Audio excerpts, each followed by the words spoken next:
Hello friends, Radhe Radhe friends. Welcome to my YouTube channel Best Knowledge. First of all, please don't forget to like and comment my videos. So आज मैं जो video लेकर आई हूँ आप देख सकते हैं यहाँ पर एक बुक रखी है। ये बुक है B.Ed फर्स्ट ईयर की पेपर नंबर 4 की। यहाँ पर लिखा भी है paper number 4 language across curriculum. It means पाठ्यक्रम में भाषा। जो आपका करिकुलम होता है, जो आपका पाठ्यक्रम होता है, उसमें लैंग्वेज का क्या रोल है, इसके बारे में हम इस सब्जेक्ट में पढ़ने वाले हैं। ये पेपर नंबर 4 है B.Ed फर्स्ट ईयर का। इससे पहले 3 पेपर जो हैं, paper number 1, paper number 2 and paper number 3, उस पर मैं वीडियो बना चुकी हूँ। अगर आपको उसकी वीडियो चाहिए तो डिस्क्रिप्शन में देख सकते हैं, उसके प्लेलिस्ट की मैंने आपको शेयर कर दी है।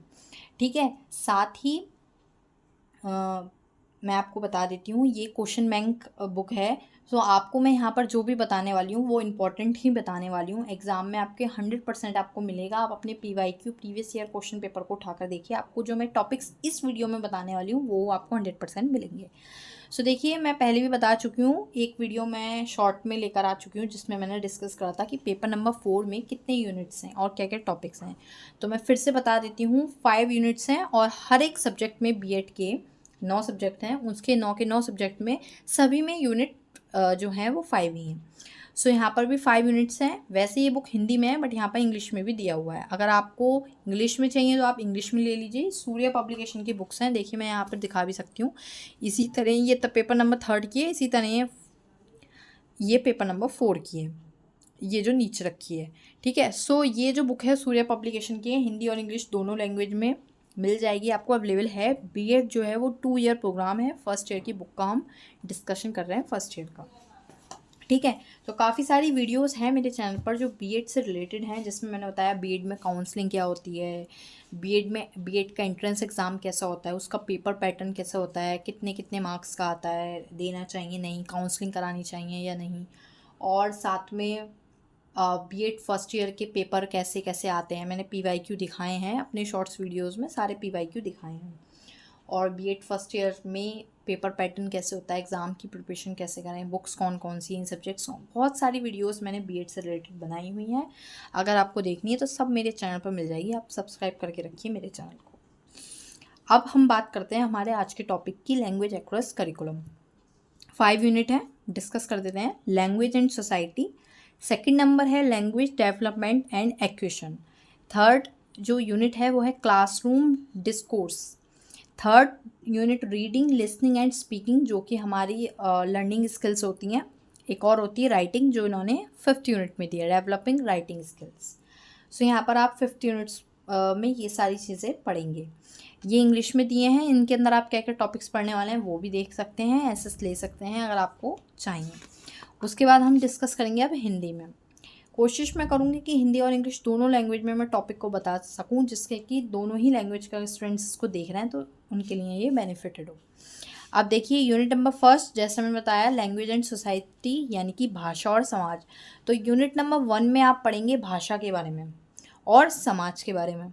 यूनिट नंबर 2 में आप पढ़ेंगे भाषा विकास और उपार्जन, यानी कि जो लैंग्वेज होती है उसका डेवलपमेंट कैसे होता है, उसका एक्वेशंस कैसे होता है, किस किस मीडियम से हम उपार्जन कर सकते हैं और लैंग्वेज का डेवलपमेंट कर सकते हैं। फिर यूनिट नंबर 3 में आप पढ़ेंगे कक्षा प्रवचन एवं भाषा का विकास, यानी कि क्लासरूम में जो लेक्चर्स होते हैं और उस लेक्चर्स के थ्रू आपकी लैंग्वेज का डेवलपमेंट होता है, वो सब आप इसमें पढ़ेंगे। यूनिट नंबर 4 में पठन, श्रवण और वाचन अथवा भाषा और पाठ्यक्रम कार्य संपादन, रीडिंग लिसनिंग एंड स्पीकिंग और लैंग्वेज एंड करिकुलम ट्रांसैक्शंस, यानी कि जो हमारी ना लर्निंग स्किल्स होती हैं वो 4 होती हैं। इस पर भी मैंने एक शॉर्ट वीडियो बनाई है, ठीक है, जिसमें हमारी लर्निंग स्किल होती हैं 4, reading listening speaking and writing, यानी कि पढ़ना, सुनना, बोलना और लिखना। तो यहाँ पर जो यूनिट 4 है उसमें 3 दी हुई हैं और एक अलग से सेपरेट यूनिट में आपको राइटिंग स्किल दी हुई है, तो वो सब आप इसमें पढ़ेंगे। ठीक है, उसका भी मैंने पूरा एक शॉर्ट वीडियो बनाई है 3 मिनट की, उसमें आपको पूरा लर्निंग स्किल के बारे में जानने को मिलेगा। ठीक है। देखिए वैसे तो आप मेरे चैनल पे जाकर देख सकते हैं, लेकिन काफ़ी सारे लोगों को नहीं मिलती है चैनल पे ढूंढने के बाद, इतनी वीडियोस हैं, इतनी शॉर्ट्स हैं। तो वो लोग मेरे को कमेंट कर दें, मैं उनको वो लिंक प्रोवाइड कर दूँगी, तो उनको और हेल्पफुल हो जाएगा। तो यहाँ पर आपको कमेंट करना ही पड़ेगा। अब हम बात करते हैं कि हर एक चैप्टर में आपको कितने क्वेश्चंस हैं, क्या क्या क्वेश्चंस हैं, क्या टॉपिक्स हैं, सब कुछ डिस्कस करते हैं अच्छे से, ओनली 30 मिनट्स में। तो देखिए पहला चैप्टर जैसा कि मैंने बताया, भाषा और समाज, लैंग्वेज एंड सोसाइटी। तो सबसे पहले आप भाषा के बारे में पढ़ेंगे, यानी कि meaning and definitions of language. ठीक है, वो आप यहाँ पर पढ़ने वाले हैं। फिर आप पढ़ेंगे नेचर ऑफ लैंग्वेज, की लैंग्वेज की नेचर कैसी होती है, पूरा हेडिंग वाइज अच्छे से पढ़ सकते हैं। फिर आप पढ़ेंगे करेक्टरिस्टिक्स ऑफ लैंग्वेजेस, जो भाषा है उसकी क्या विशेषताएं हैं, भाषा विकास की क्या भूमिकाएं हैं, वो सब आप इसमें पढ़ने वाले हैं। फिर जैसा कि चैप्टर का मतलब जो आपका सब्जेक्ट है उसका नेम है लैंग्वेज इन करिकुलम, तो वैसे ही आप करिकुलम, पाठ्यक्रम के बारे में जानेंगे कि करिकुलम किसे कहते हैं। तो यहाँ पर आप definition of curriculum, meaning of curriculum, characteristics of curriculum, काफ़ी सारी चीज़ें आप इसमें इससे रिलेटेड पढ़ने वाले हैं। फिर भाषा की बोलियां आप पढ़ लें, वैसे इतना इंपॉर्टेंट टॉपिक है नहीं भाषा की बोलियां, इसे छोड़ते हैं, स्किप करते हैं। आगे पढ़ते हैं संरचना, मीनिंग ऑफ स्ट्रक्चर्स, ये अच्छा टॉपिक है। इसके यहाँ पे स्ट्रक्चर्स के प्रकार हैं, टाइप्स ऑफ स्ट्रक्चर्स हैं कि किस तरह से होता है, कि फेस ऑफ पैटर्न, सेंटेंस का पैटर्न क्या होता है, ये सब आप यहाँ पर पढ़ने वाले हैं। ठीक है, कोई भी टॉपिक अगर आपको चाहिए डिटेल में तो आप मेरे को कमेंट कीजिए कि इस टॉपिक को आप डिटेल में बताइए, ये टॉपिक अच्छा है, ये टॉपिक हमें लगता है कि एग्ज़ाम में आ सकता है, ये हमने अपने PYQ में देखा है, तो मैं उसको भी एक्सप्लेन कर दूँगी। अभी मेरा आज का मोटिव ये है कि सिर्फ आपको इस पूरी बुक में मैं ये बता सकूँ कि हर एक चैप्टर में आप क्या क्या टॉपिक पढ़ने वाले हैं, जिससे आप प्री प्लान कर पाएँ कि अच्छा ये चैप्टर में ये वाला टॉपिक है, ये तो मेरे लिए डिफ़िकल्ट है, तो मैं इसको पहले कर लेता हूँ या इसको ज़्यादा टाइम देता हूँ। तो वहाँ पर आपको ये मेरा काम बन रहा है यहाँ पर कि आप अपने जो माइंड को है वो प्री प्लान कर सकें पढ़ने के लिए किसी भी सब्जेक्ट्स को। तो 3 पेपर इसके हो चुके हैं, आज इसका 4th पेपर है। जल्दी ही मैं इसके पूरे के पूरे 9 पेपर की वीडियोस लेकर आ जाऊंगी। ठीक है, आगे बढ़ते हैं यूनिट नंबर 2 पे। अब पेपर पैटर्न मैं बता चुकी हूँ, पेपर में आते हैं लॉन्ग और short. Very short MCQ, true false और फिलअप्स वगैरह नहीं आते हैं, तो ये इसमें दिए हुए हैं, आप पढ़ सकते हैं जनरल नॉलेज के लिए। अदरवाइज़ आपको नीड है प्रिपरेशन करने की, किसकी, लॉन्ग और शॉर्ट। अब हम डिस्कस करते हैं यूनिट नंबर 2, भाषा विकास और उपार्जन, यानी कि लैंग्वेज डेवलपमेंट एंड एक्यूशंस। ठीक है, तो सबसे पहले भाषा का विकास के बारे में हम पढ़ेंगे कि भाषा का विकास किस तरह से होता है या हुआ है। तो आप यहाँ पर कंडीशनिंग पढ़ेंगे और हाइपोथेसिस ऑफ लैरिंक्स के बारे में आप पढ़ेंगे। फिर यहाँ पर आप भाषा उपार्जन के स्तर पढ़ेंगे, यानी कि लैंग्वेज एक्विजिशंस के स्टेजेस क्या क्या है।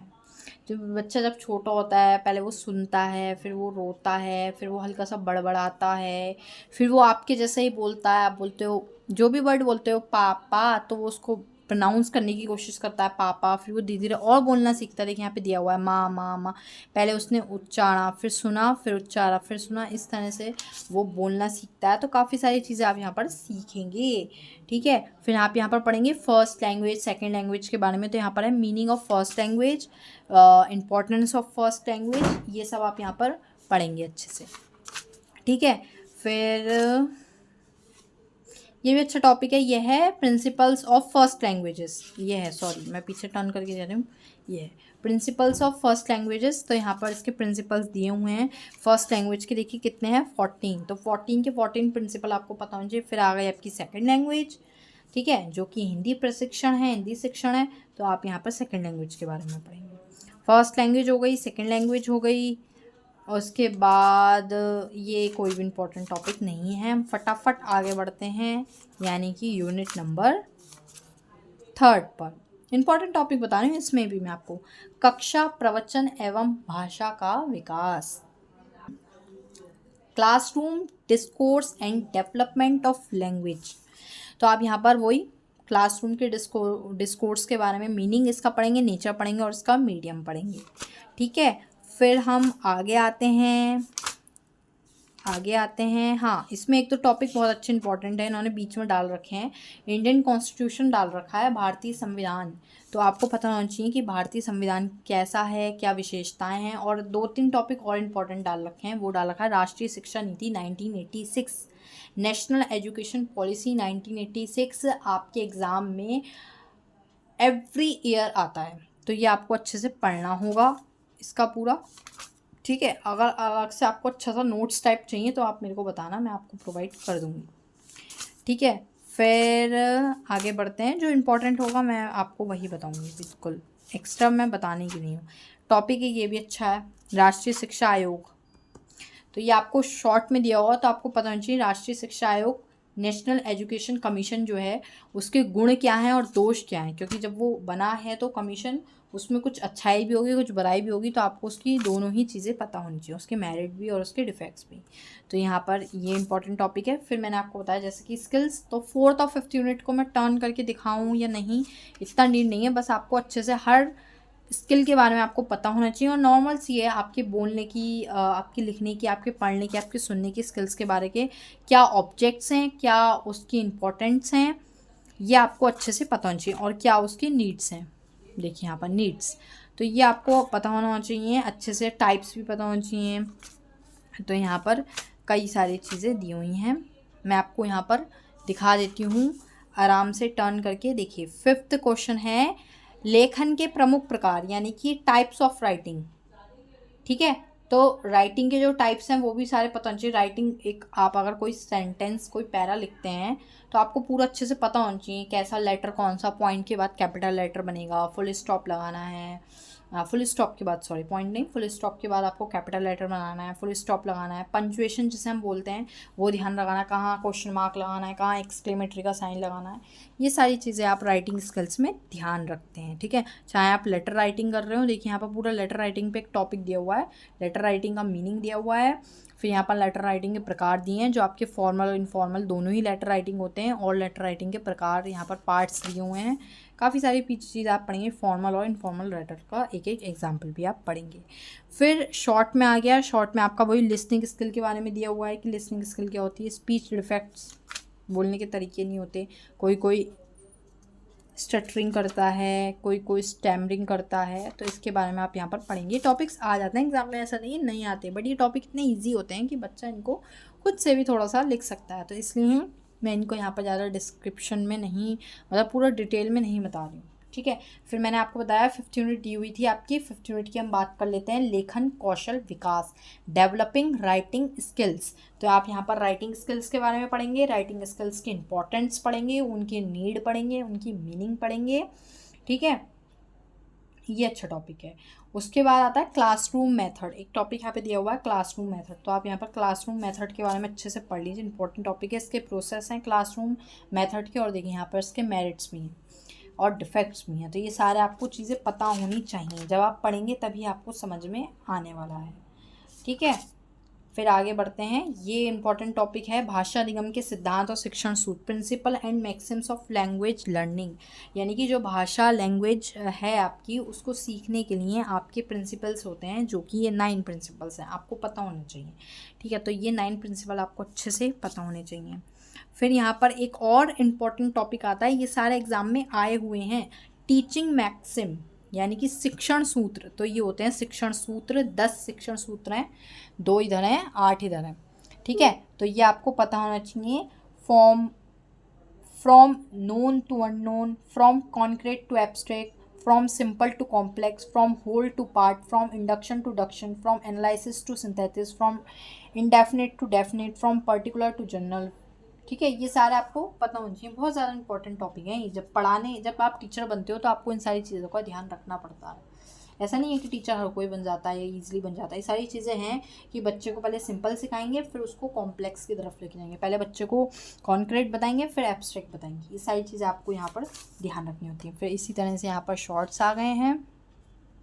ठीक है, टेक्स्ट बुक मेथड, कि अगर आप कोई टेक्स्ट बुक बनाते हैं, देखते हैं, करते हैं, तो उसको आपको मेथड पता होना चाहिए, उसके मेरिट्स पता होने चाहिए, उसके डिफेक्ट्स पता होने चाहिए।